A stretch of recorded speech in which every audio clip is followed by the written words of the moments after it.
Malay, could you check the permission for me to share screen? I do not have that. Yeah. Yes, sir.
Sir, I hope you can able to share the screen now.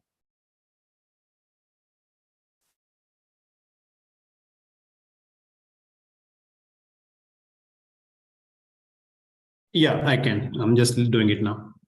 Yeah.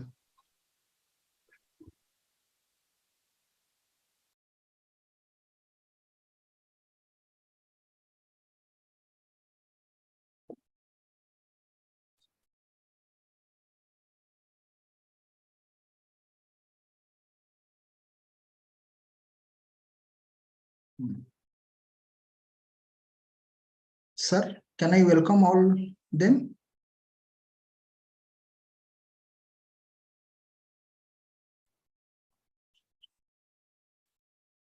Yeah. Yeah. Good morning to all. I welcome you all for the second day GIAN program, a framework for interoperable blockchain to streamline supply chain communications, presented by Dr. Vidyasagar Poddar, Professor at University of Australia. Now I hand over the session to Professor Vidyasagar Poddar for starting the session. Over to you, sir. Thank you. Okay. Thank you, Malay, for the introduction. So in today's session, we are going to learn about blockchain. And I had a look at your profile. So only a few of you have background in blockchain. So what I have decided is to focus a bit more on the core technology itself. So today what we are going to do is to go through the basics of blockchain. What does the technology involve, and what are the benefits of this technology? We will then go for I'll do a demo for you of how blockchain actually works, so you can get an idea, something in, so that you can feel tangible. You can also later play around with it to get more deeper understanding. After that, we'll take a short break, and after the break, we will focus on how blockchain can be applied to a supply chain use case. And in this case, I'm taking the example of construction industry. So I will tell you how blockchain and smart contracts and other technologies are used in construction and building and construction industry. And so that will give you an idea of how it can be applicable to other sectors as well. Okay, so that is the plan for today's session. And I hope at the end of today's session, you have a good understanding of blockchain technology. And many of you who were asking some questions yesterday about blockchain, those questions would be answered for you all. Okay, so let's get started. So the session, like I said, is going to be heavily focused on understanding the core technology. I have tried to simplify it as much as possible so that even those from a non blockchain background can get an understanding of this technology. So the first question to start off with is, what is a blockchain? So in a simple way, to answer this question, blockchain is a transactional database technology. So you can, if somebody asks you what is a blockchain, you can tell them that blockchain is a database. Okay, that is a simple answer. But if blockchain was just a simple database, then why do we have other databases like Oracle or MySQL and so on? And what is the difference with a blockchain type of a database? So to answer that question, to answer the question about what is a blockchain database has one very special feature that other databases do not have. And that feature is the information that is stored on the blockchain cannot be deleted, cannot be edited, or cannot be deleted. Once the information is stored there, it remains there permanently for the rest of its life. That is the main fundamental difference between blockchain and other databases. Okay, and that very feature of blockchain makes it very useful in a number of applications where for businesses where immutability and auditability is desired.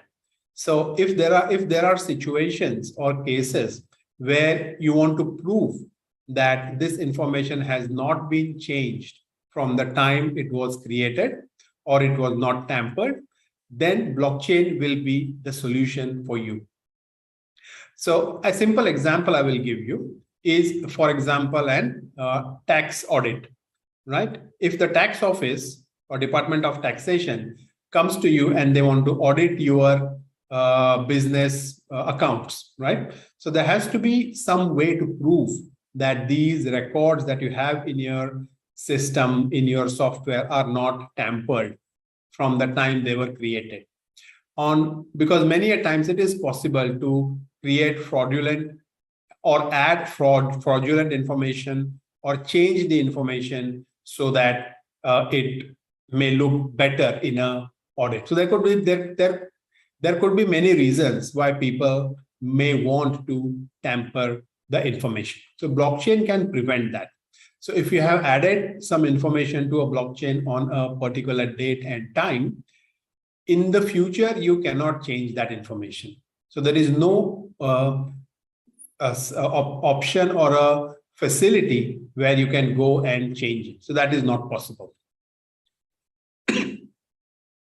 So why is it called a blockchain? Okay, so to show that what a blockchain is, I have this figure here. You can see there is a block and there are 3 other blocks. These blocks are connected with each other. And this connection is called a chain, and this is a block. So a blockchain is a connection of different blocks that are chained together. Yeah, that's why the word blockchain, that are chained together so that you cannot change the information in the block once it has been added. Okay, so here you can see some numbers in these blocks. So if you see, there is some pattern among these numbers. Okay, so let me show you what the pattern is. If you see this number 0xFE02H, this is the same number that is here. Okay, similarly, this number here is the same here, and this number here is here, and this number here would be in the next block. So this number is what is connecting these 2 blocks together. So there is no physical connection but there is this virtual connection in the form of this unique number. So this number is here, this number is here, and so on. The next question is, how is this number created or generated? So this number is created using a process called as hashing. Those from, I guess, computer science would understand what a hash function is. For those who do not know what a hash function is a one-way function, like where you provide an input to that function, and the resulting output is a number which looks like this. So that is called as a hash. In case of a blockchain or in case of a block, this hash number is generated using the content that is stored in this block. Okay. And the beauty about a hash is that hash changes with the content that is added to that function. So if there are like 100 lines in this block, all those 100 lines we will put into a hash. So just consider hash as a black box. Something goes in and output is a number like this. Okay. The input can be any size. It can be anything. So it could be just plain text. It could be a Word document. It could be a video file, audio file. It could be just random numbers. It could be anything. Anything that is represented on a computer can go into the hash function. And the output, depending upon the hash function we use, is a fixed length output. Okay. So that length is fixed. And this hash number is unique for the content that is used to generate it. So if I enter like these 100 lines that are there in the first block and I put them through a hash function, it will generate one unique number. Even if I make a small change to that content, small change as in I add a comma, I add a full stop or anything, very minor change, that will completely change the hash value. And later in the session today, I will show you this. I will demonstrate you this so you get an idea of what I am referring to. So that's why this hash is a very important number. Now, how is it important? See, I have taken all the content from this block, put it into a hash function. It gives me this number. I take this number, I put it here as the first information in the next block.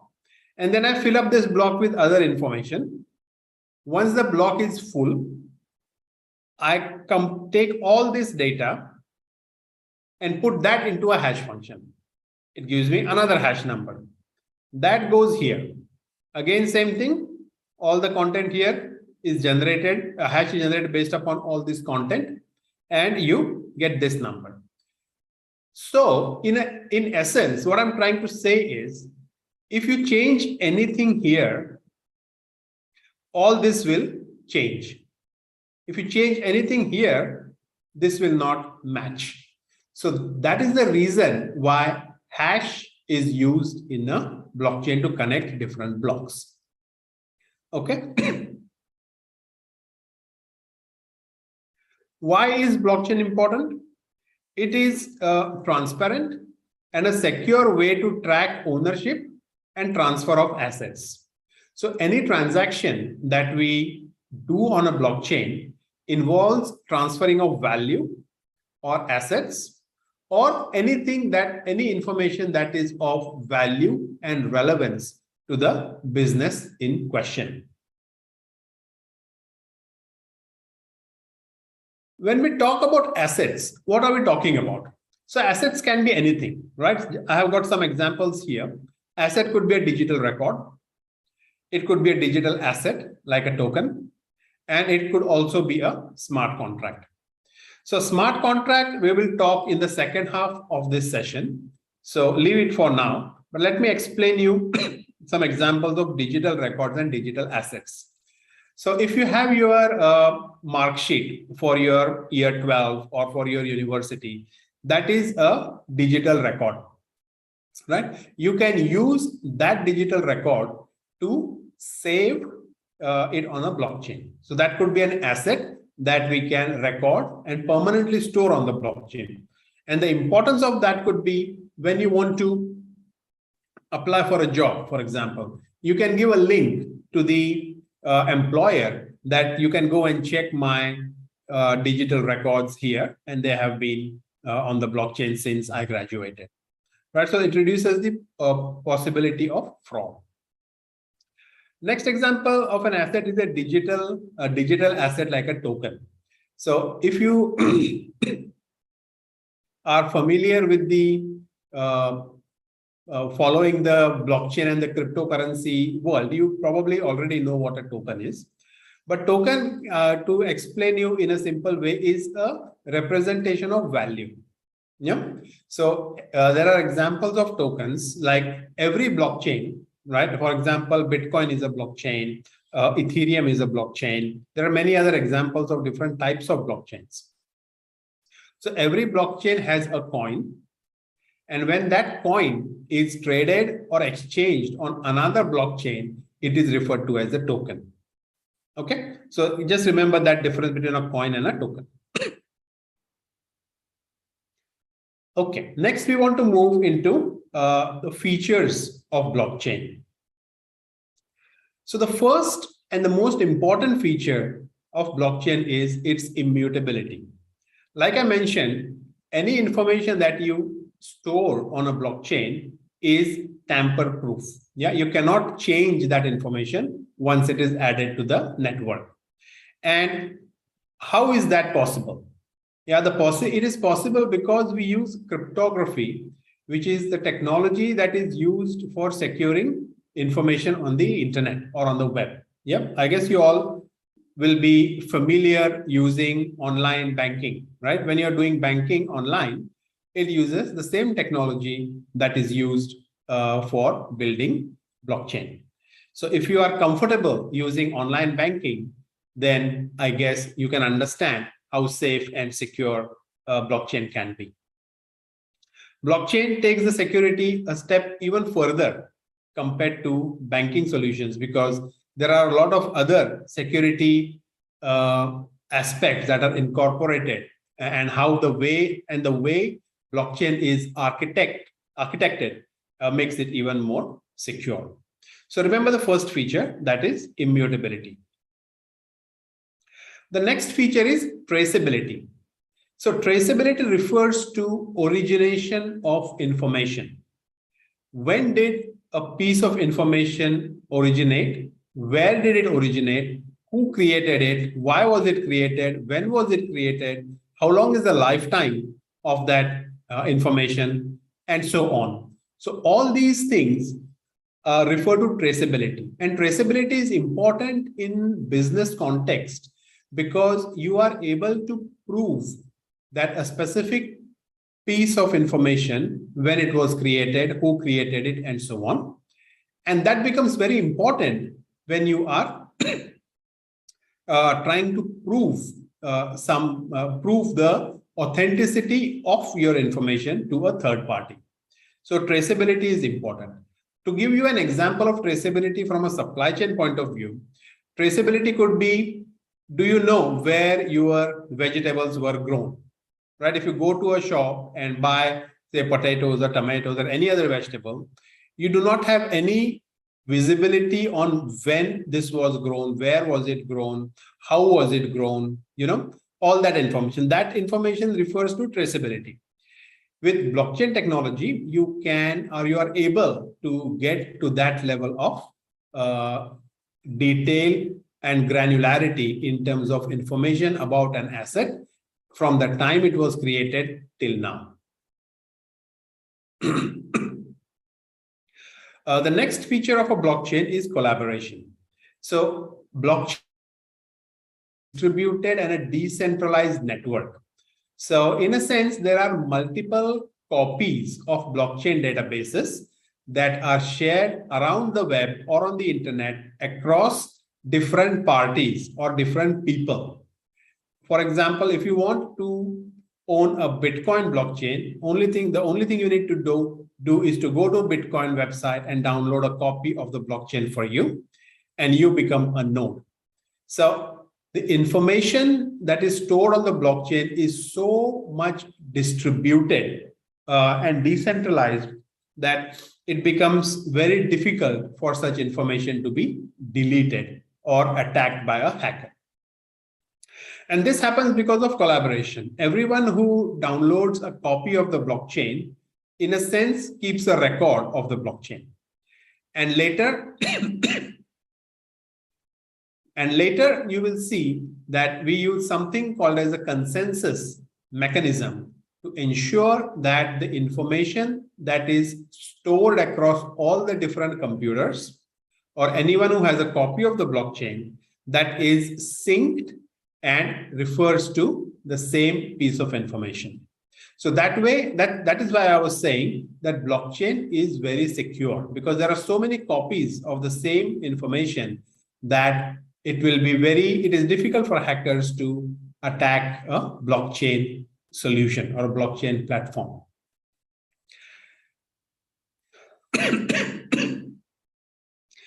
Next aspect of blockchain is transparency. Transparency refers to the visibility that anyone has on any piece of information that is there on the blockchain. So blockchains can be of two types, right? Broadly speaking, two types. There are some other types as well. But for the sake of simplicity, I will just say there are two types. One is a public blockchain and another is a private blockchain. So as the name suggests, a public blockchain is open to anyone. Bitcoin is an example of a public blockchain. You can go to the Bitcoin website and download the Bitcoin blockchain for your record. Okay, so that is a public blockchain. On the other hand, we have private blockchains, and private blockchains are typically used in a corporate world, in the industry, in companies, because such blockchains are useful to record confidential information that companies want to share only with their authorized representatives or their employees. We would not want to share a company's details to anyone in the public, right? So, that is why we have a private blockchain. So private blockchain has the same features as a public blockchain, but the access to a private blockchain is based upon whether you belong to that company or not. Whereas access to a public blockchain is open to anyone. So Bitcoin, Ethereum are examples of public blockchains. Because of this aspect that the data is immutable, it is traceable, there is a distributed consensus, the information stored on a blockchain is extremely secure. Okay, so you may have heard lately or even in the past that there were many hacks on the crypto networks, or cryptocurrency networks were hacked. What you will notice is that they were actually not blockchain solutions.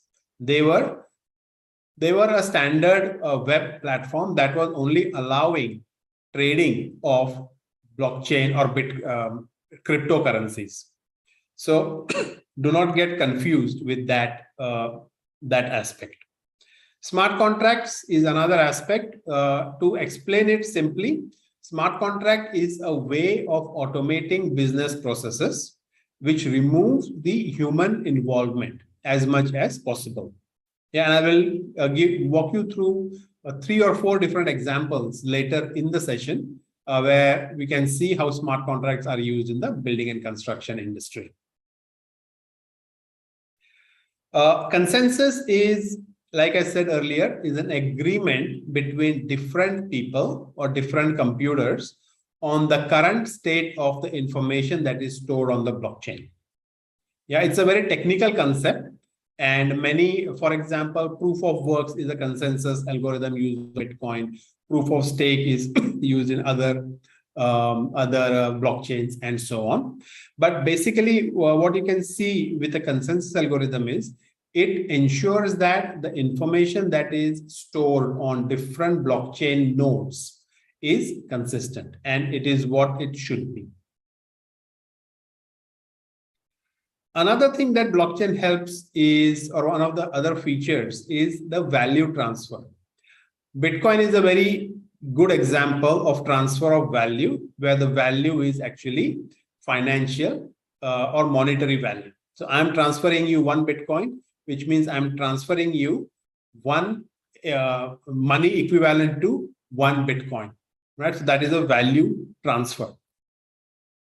And you can transfer value across different chains. So you can transfer Bitcoin to, or you can say you can trade Bitcoin for another cryptocurrency, or another cryptocurrency for something else, and so on.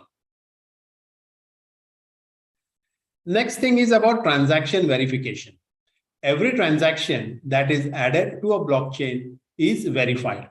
And what I mean by verification is the information is first of all stored on the blockchain, which cannot be tampered or edited or manipulated after it is added to the blockchain. So that is the first bit. And the second bit is, by using a consensus algorithm, we are able to verify that verify the transactions that are created on a blockchain. Next, let's move on to the next part, which is the benefits of blockchain technology. I mean, so far by listening to what I have said, you would have got some idea of how and where blockchain technology can be beneficial, right? But now let's look at some examples here. This figure shows you all possible, not all possible, shows you some of the benefits of blockchain that I would like to discuss in this session. But there are some other benefits as well that blockchain can derive. So we will go through each one of them, one after the other. So first is, blockchains are cryptographically secure. So that was the first one here. You can see cryptographically secure, and we will go in this order. Yeah. So firstly, blockchains are cryptographically secure. And what that means is, any information that is stored or saved using a blockchain is secure. It cannot be tampered or manipulated. So if you have an example I gave you before was banking. If you are doing online banking also uses cryptography. The same technology that we use in blockchain, but the way it is used is different. But the core technology is the same. The second benefit of blockchain is that it is tamper-proof, and you can prove that this information has not been tampered. Yeah, so like I said earlier on, the data stored on a blockchain is, you cannot delete that data, right? You can add information to blockchain, but you cannot delete information. So that very feature, that aspect of blockchain also makes it tamper-proof. Next, it is trustworthy, because a lot of activities on the blockchain can be automated using smart contracts. The overall level of trust in the blockchain network increases as more and more business processes are transformed to blockchain, or they start happening on the blockchain.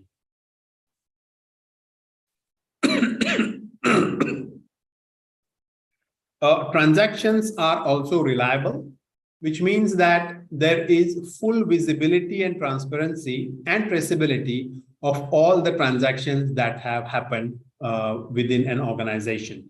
So if you can imagine any business, like yesterday in the tutorial, I asked you to think about what will be the different types of information that companies would be interested or keen to know, right? Or what they want to share. So such information is generated in an organization on a daily basis. And with blockchain, such transactions or such information can be recorded in a tamper-proof way. so that later, if that information needs to be provided in a court, for example, for some case, then it is verified and a reliable information that can be used. A reduced transaction cost. So this thing is depends on how the blockchain is implemented. Typically, if you read about blockchain, you will come across the opposite concept. It says that the transaction costs are very high. Yeah. However, over the last 4 or 5 years, there has been a lot of research that has happened in blockchain space, and we have got lightweight blockchains which do not cost a lot. One example is Polygon. Polygon is we call it as a layer 2 blockchain solution which works on Ethereum, and it has become very popular over the last few years, and it is an Indian company that has started Polygon. So I'm actually very proud about that fact, and we have used Polygon on a number of real world commercial projects that we have delivered for our clients.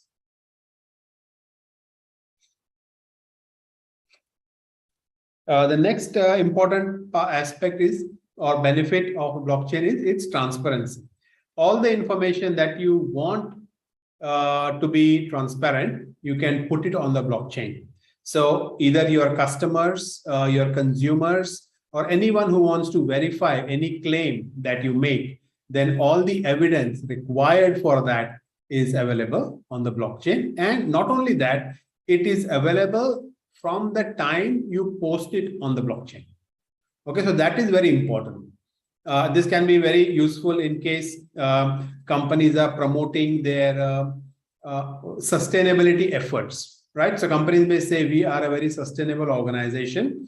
We use very limited energy. We generate very less pollution. We do not generate too much carbon dioxide and other polluting gases in the environment.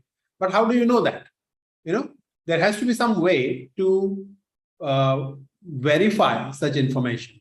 So blockchain can come and help in that situation. Next important aspect for a blockchain is no central authority. Like I said earlier, blockchain is a decentralized network. For example, let's take the example of Bitcoin. So nobody owns the Bitcoin network. The way Bitcoin is operating is that anyone who is part of the network keeps a copy of the Bitcoin blockchain, right? And there are like thousands and hundreds of thousands of companies or people who have downloaded and kept a copy of the Bitcoin blockchain, and they can use it for mining as well, which is like creating new Bitcoins. But that is going more into the crypto side of concepts. So I'm not covering them here. But what I want to convey with the example of Bitcoin is that it is a decentralized network. So nobody is in central control. Okay, Saravana Kumar asked, what is the difference between a Genesis block and other block? So Genesis block is the first block that is ever created on the blockchain, right? So let me just go back to my first example where I showed you here. Okay, so here if you see 0000, so that is the first block, and this is the block ID. So that is the Genesis block. Genesis means creation, the first block in the blockchain. So, and any subsequent blocks that are created after that are called as, are not the Genesis block, but the first block is the Genesis block.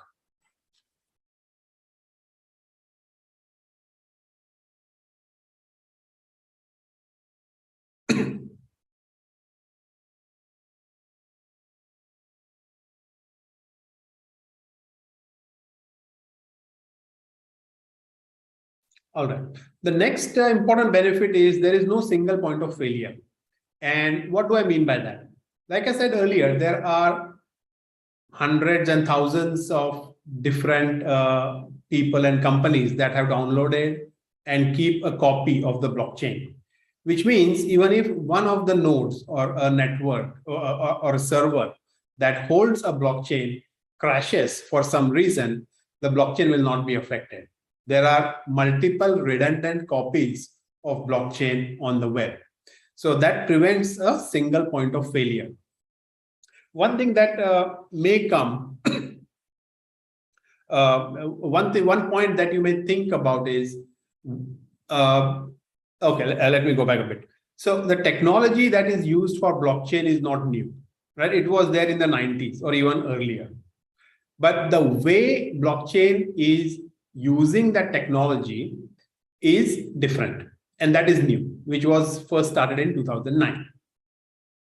But why is it that it has become popular now and not in the 90s? Right? It is a very puzzling question for many.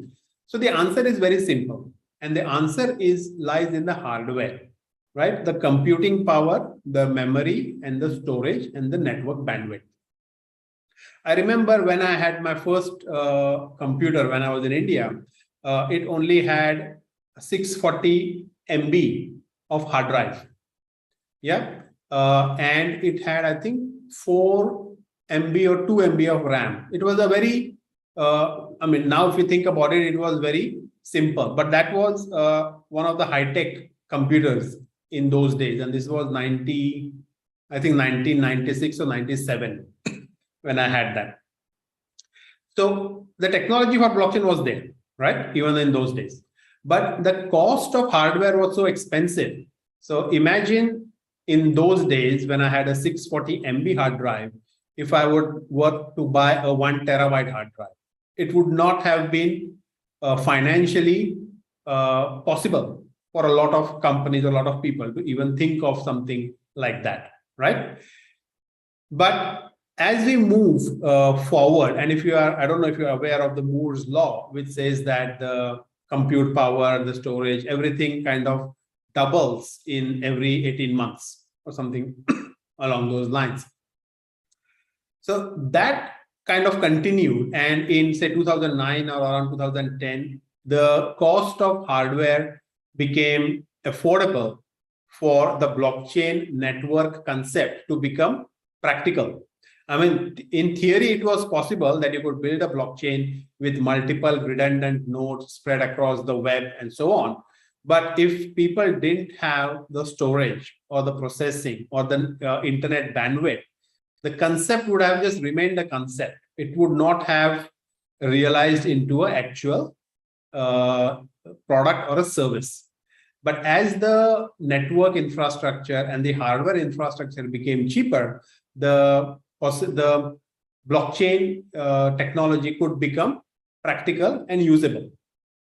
Okay, and that's why I say here that there is no single point of failure, because ensuring multiple redundant copies of the blockchain database is now possible because of the cost of storage has gone down a lot.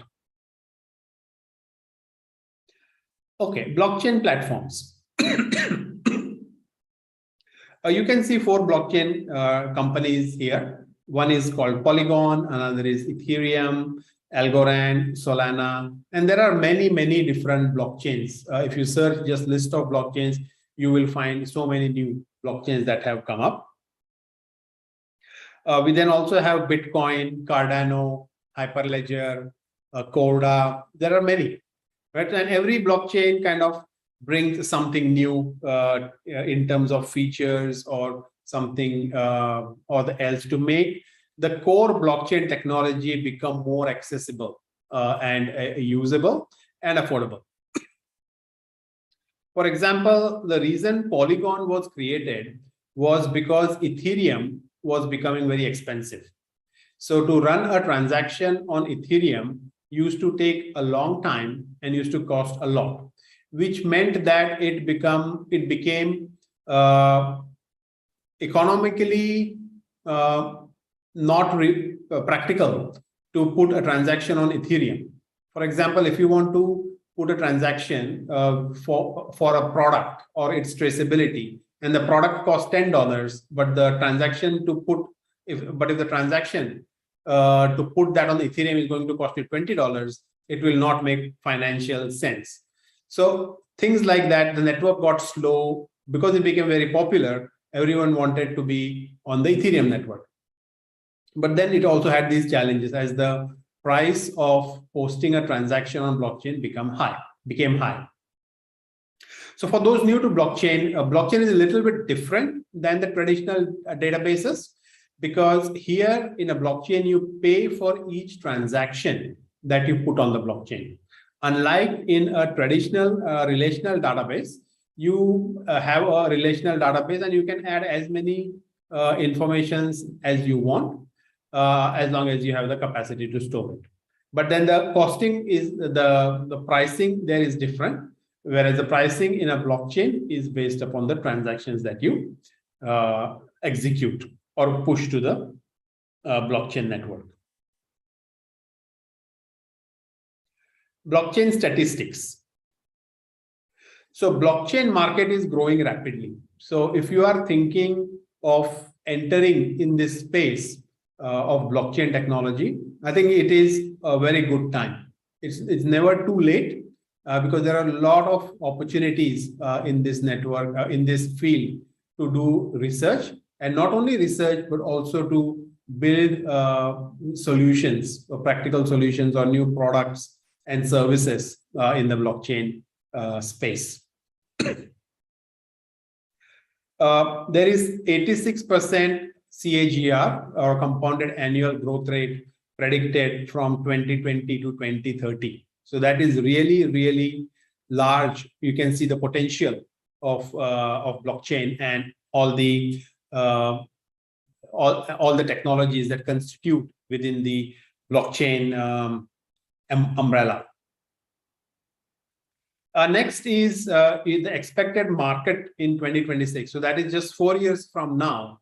We are going to have a $67 billion market globally. Yeah, that is a really huge number. And what that shows is that there is a lot of potential of blockchain in all different sectors of the industry. So to give you a very recent example, just before our session today, I had a meeting with a government official here, and they were looking for blockchain solutions for the export industry, right? In Australia, does export a lot of products to all different countries. And that person was trying to understand the solutions and the platforms that we have built using blockchain and how it is helping the exporters. So even the governments around the world are pushing a lot on getting the getting companies to start using blockchain. So the potential is enormous.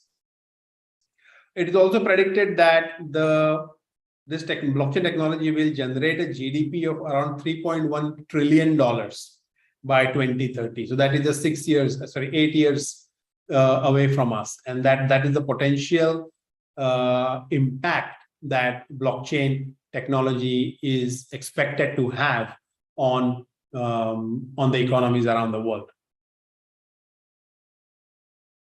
So now let me dive a little deep into how blockchain actually works.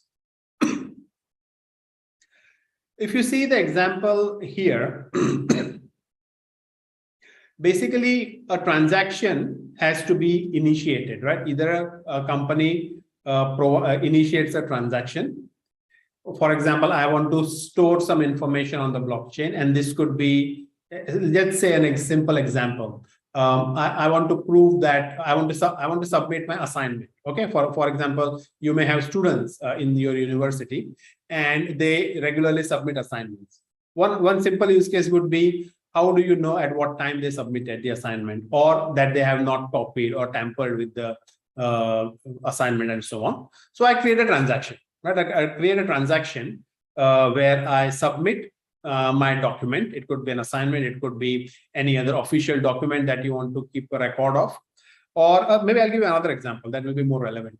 Let's assume you are a creator, right? You are an author, or you are a lyricist. You write songs or you make music, or you do artwork, you draw something, you paint. So you are creating some unique content, right? And you want to ensure that your creation is not copied. Okay, so one thing that you can do to avoid that from happening is upload a copy of your creation to a blockchain. Yeah, and this could be done in form of a transaction, which is what is shown in the in step 1.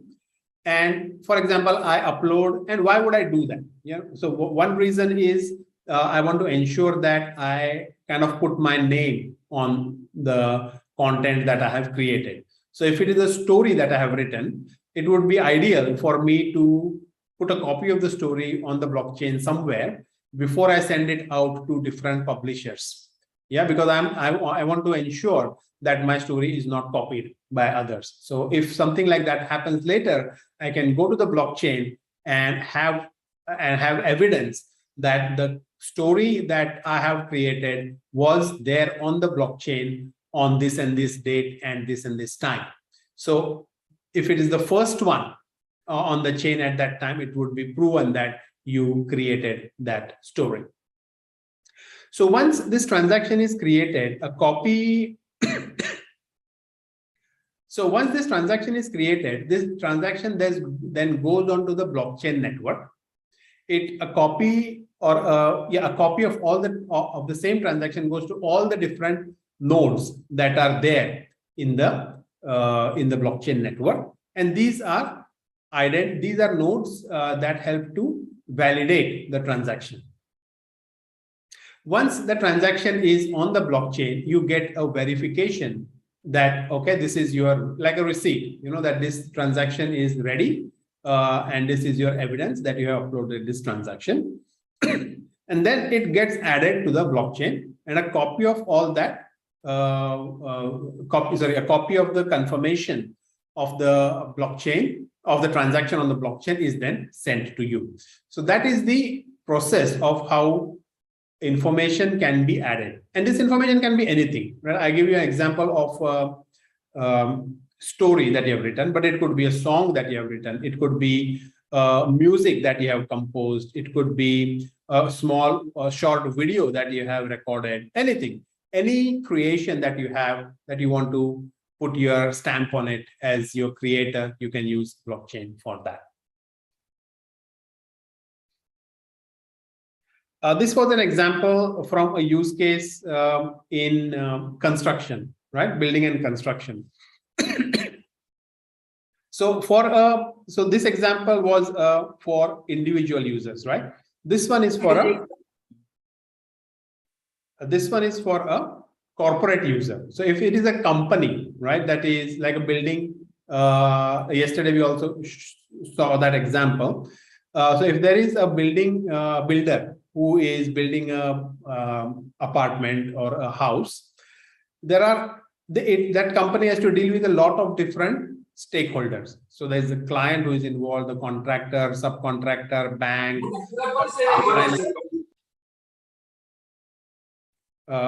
designers, different authorities, insurance companies and all. So everyone had some stake in the building project, right? So everyone has to have or needs to know some information on whenever it is created. So when information is created and added to a blockchain, everyone in the network receives that in their own copy. And this information is consistent across the entire network. So we don't have to be worried about whether this is the most updated document or is there another version of this document or something like that. So anything that is most recent on the blockchain is the most updated document. Okay, so that is another example. Okay, so now I want to show you a small demo of the concepts that I have just now covered in and show you how it actually works. Okay, so let me just change my screen to get you to start the demo.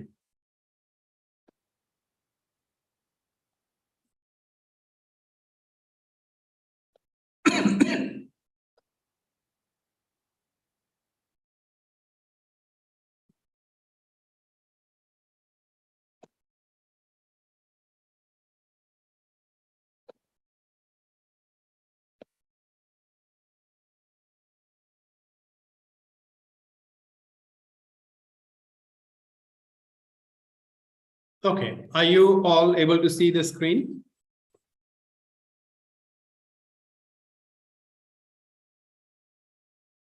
Okay, I assume you can see it.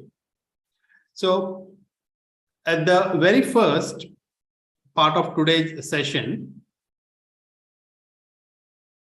I talked about hash, right? I told you that a hash is a unique number that is generated when we add any content. Okay, so let me just give you an example here. I will write my name.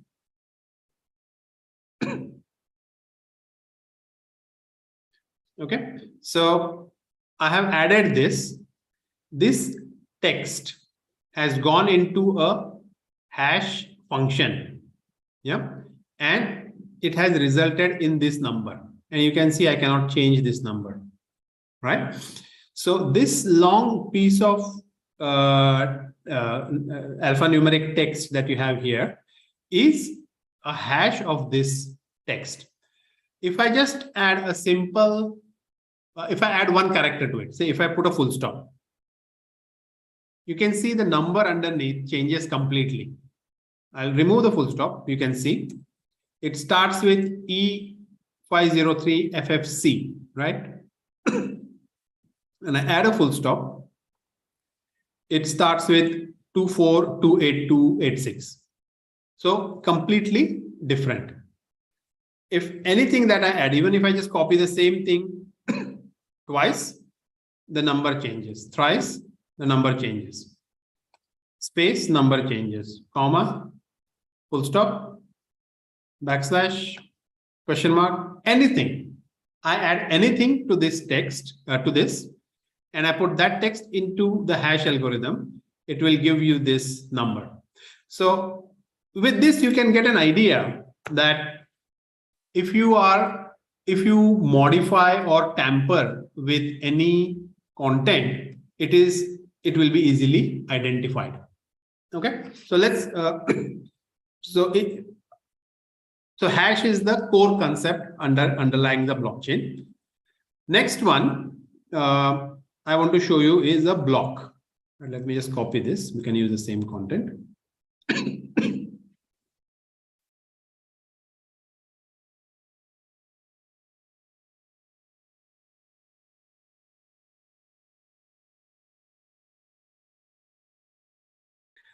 One is number, block number is 1. Then there is something called as nonce, and that is some number here. There is some, so this is actually the block part, because this is where you can store information, right? Yeah, all the information that you're going to store in the blockchain or in a block, imagine that this is going here. And you will notice one thing, the moment I wrote something, even a space, the background color changes. Yeah. And what that means is, if this is a verified block on the blockchain, if I even add a comma, it becomes unverified or not verified. Right? So I have to delete this comma to make sure that it is a verified block. So now let's start with, so this is the number, right? So this is the block. Let me type my name here, like what I did earlier. So I have a block number. I have a nonce. I have the data that is to be stored on the blockchain. And then I have the hash. Okay. You might have heard about the concept called as mining in blockchain. You know, we are mining a block. So what does it mean by the concept or by the term mining in blockchain? So I want you to carefully look at all the numbers that are here, right? So look at this number 72608 and look at this number 6624 all the way till 30.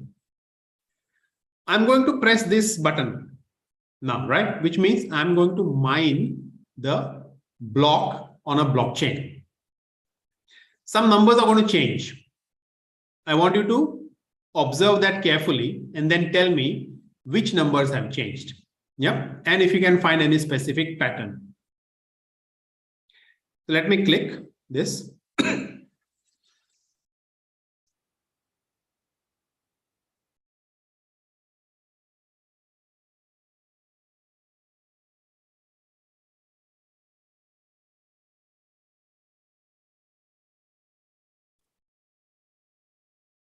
Okay, so can you tell me what has changed in this?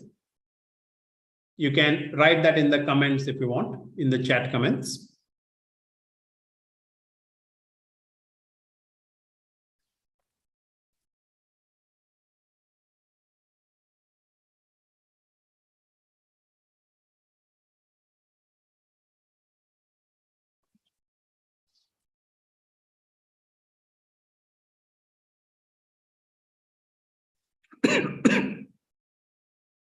Okay, so some of you have replied. Nonce has changed and hash has changed. So that is right. So this number has changed and this number has changed. Okay, let's do one more example and see if that happens again. Right, I add the same number and I click mine.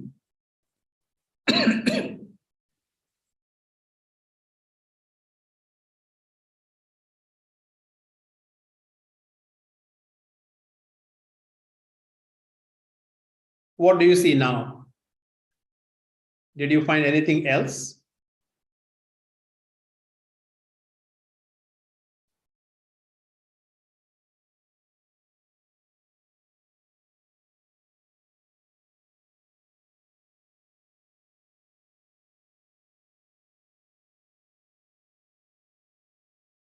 Okay, again, both numbers have changed. That is right.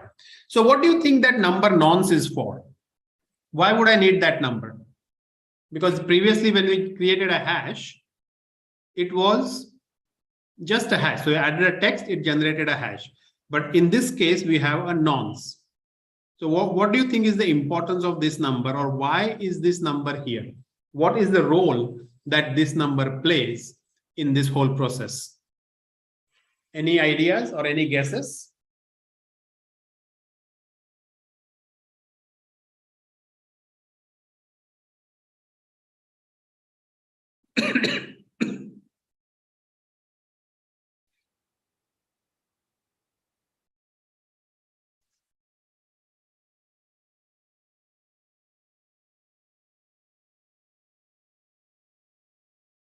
Okay, so I didn't receive any reply from them. So from you. So let me explain you this, right? First of all, there is a pattern in this hash number here. If you see, this hash begins with 0, 0, 0, 0. So there are 4 zeros that this number starts with. Okay, I'm going to do one more thing. I'm going to do this again.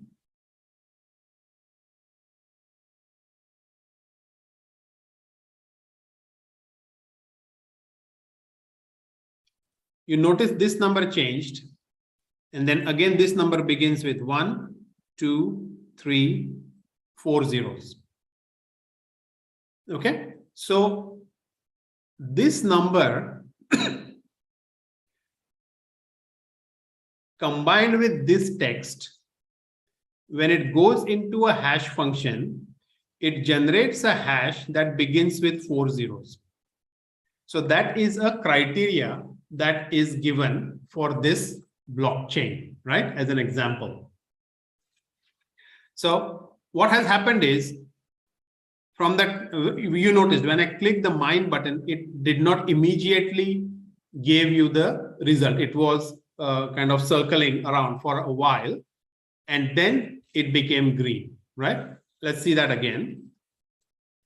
See, I click mine. 1, 2, 3, 4, 5, 6, 7, 8, 9, 10, around 11. It took 11 seconds for this program to finish, and we have a different number here. And again, this number begins with 4 zeros.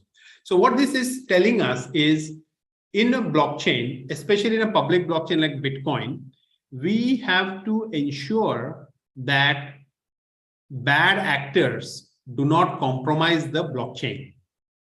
And hence, we need to have some function that delays the creation of new blocks so that you cannot go back and edit something in the block and recompute all the hashes for all the blocks in a blockchain. Okay, so this process basically shows what it happens is the hash function takes this text and adds one number. Yeah, so this text plus 1 computes a hash and checks whether the hash begins with 4 zeros or not. No, it did not. Uses instead of this number, uses number 2, and then number 3, and then 4, and 5, and 6, and 100, and 1,000, and 20,000, and 27,279th time it ran this program with this code and this number, and then it found out a hash that begins with 40.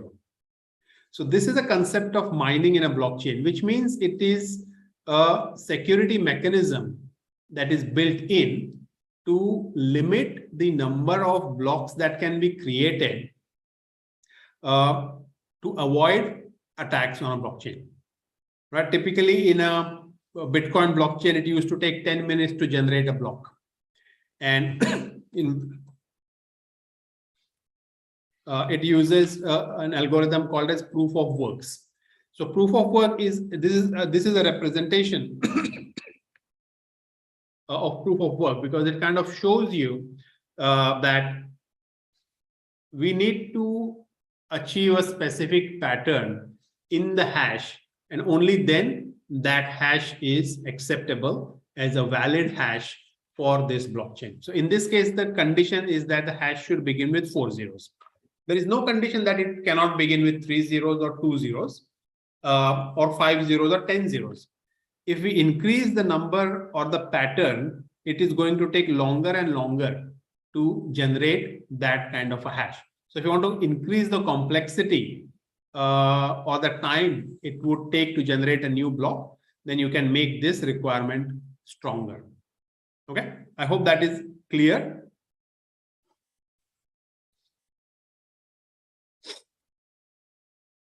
Okay, now let's go to the next bit, which is the blockchain here. Now we have a block 1, block 2, and block 3. Okay, block 1 has a nonce of this one, and here previous is 000, right? So someone was asking what is a genesis block. So this is a genesis block because the previous hash is 0. So whenever the previous hash is 0, that is considered as the genesis block, because this cannot be created because there is nothing before this. Okay. So if this block was empty, which is at the moment, you can see there are 4 zeros here and a nonce of 11316. So that makes this block verified because it is, first of all, it is green color, and it is green color because the hash is 4 zeros. So if I were to add this here again, this is red, which means this blockchain is invalid. So I need to make sure that the blockchain is valid. So to do that, I would have to find a new nonce such that this begins with 4 zeros. Okay, so let me click mine. Blockchain are now invalid, right? You can see they are all red. So to make sure that the blockchain is valid, I need to go to every block and redo the mining, which means this hash should become here, and then this number should change so that this becomes 4 zeros. So now you can see this has 4 zeros. The previous hash, that is this number, is here. And now we have a new hash for this. So now these two blocks are valid, but this block is not. So again,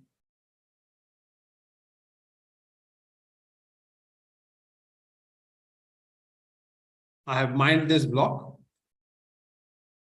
F8F is here. And this hash now begins with 4 zeros. So this block is valid. Do it for here.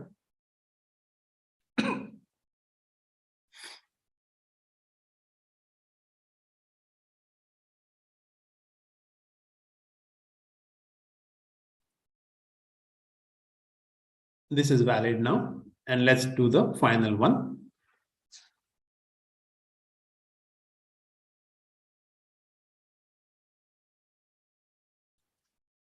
Okay.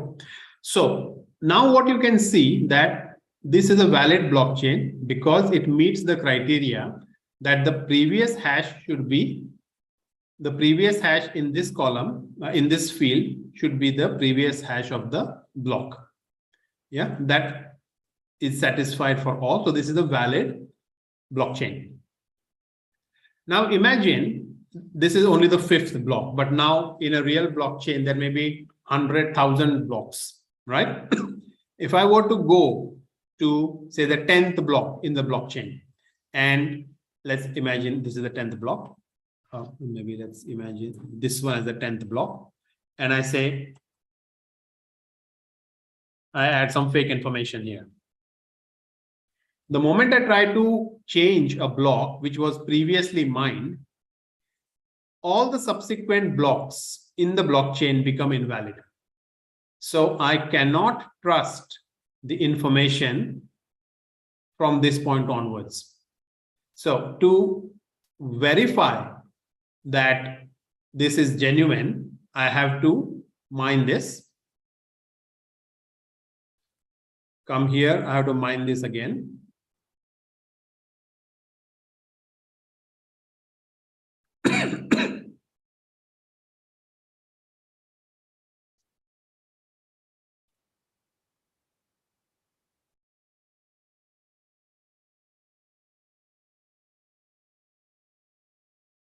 And finally, I have to mine this.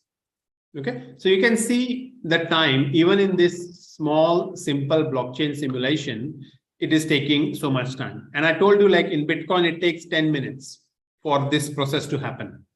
So in practice, changing the information on a Bitcoin blockchain will be impossible in practice. In theory, it is possible because you could do exactly what I did just now.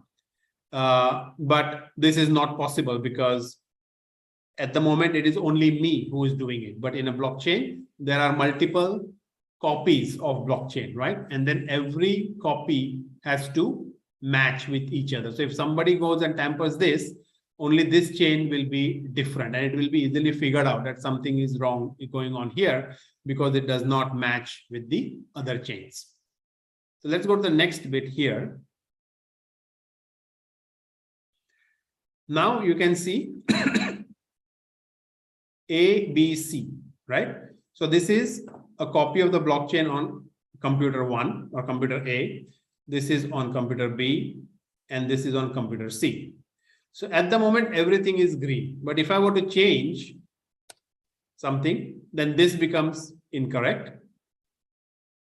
And then this and this will not match because when I change something here, it will not be consistent with this node and it will not be consistent with this node. Okay, so and this is just three computers, the 3 nodes that are shown here. There could be thousands of nodes in a real blockchain. So in theory, changing information on the blockchain is currently not possible. But when would it be possible? Yeah, that may be a question that that you may have.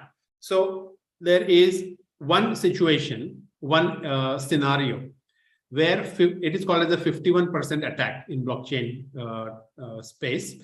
And what that means is if 51% of the nodes come together and collude, they can change the blockchain and then redo all the mining across all the blocks, and then it will be valid again. But practically, it is not possible. The second thing that is being talked about is maybe quantum computing can change this, because at the moment we are not using quantum computing, but with the compute power that would be that may come with quantum computing, the time that is taking, say, 10 minutes now could be less than a second or a second, So that with that technology, it may be possible that things can change on blockchain. However, in defense, what the blockchain community says that if we start using quantum computing, we can also use quantum computing for using more secure and advanced cryptographic algorithms. So that will make it even more difficult. So even if new technologies come, it is for both ends, right? It is for the good guys as well as for the bad guys. So that fight or that competition will always be there. In short, what I wanted to say was that changing information on a blockchain is practically not possible, like I showed you through this demo. And that's why it is secure. The information that is stored is secure, it is reliable, it is trustworthy, and yeah, it is, in general, it is authentic, more authentic, and it is immutable. Okay, so that was the short demo that I wanted to do to show you. I hope it kind of makes the concept of blockchain a little bit more clear.